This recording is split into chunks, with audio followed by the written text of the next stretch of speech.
Hi friends, ఈరోజు ఉల్లగడ్డ కూర చేస్తున్నాను. ఉల్లగడ్డ కూరకి కూరగాయలు ఏమేమి కావాలో ముందుగా చూసుకుందాం అనమాట. 2 టమాటాలు, 2 పెద్ద సైజు ఉల్లగడ్డలు,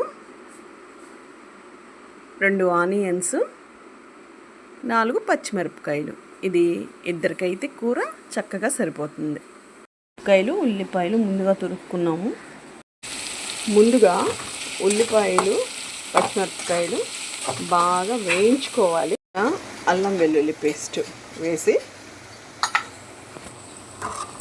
ఆ పచ్చి వాసన పోయే వరకు కొంచెం మనం వేయించుకోవాలన్నమాట.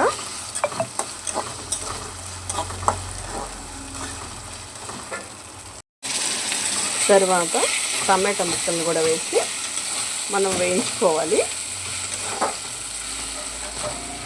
తర్వాత తొరిగిన ఈ ఉర్లగడ్డ ముక్కలని ఇందులో వేసుకొని కాస్త మిక్స్ చేసుకోవాలన్నమాట. తర్వాత ఒక చిటికెడు పసుపు, 1.5 స్పూను కారం, 1.5 స్పూను ఉప్పు వేసి బాగా కలబెట్టాలి. చక్కగా కూర ఎర్రగా మంచి కారం ఎర్రగా వచ్చిందనమాట. ఇప్పుడు ఒక 3/4 గ్లాసు వాటర్ని యాడ్ చేద్దాం.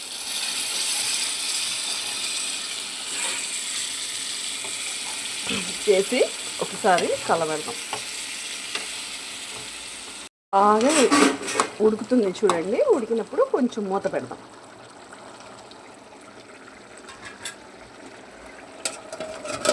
మూత పెట్టి ఒక 7 మినిట్స్ ఉడకనిద్దాం.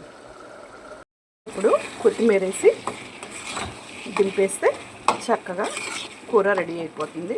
చాలా ఫాస్ట్గా అవుతుంది. ఇది రోటీలోకి కానీ, చపాతీలోకి కానీ, అన్నంలో కానీ ఎలాగైనా వాడుకోవచ్చు.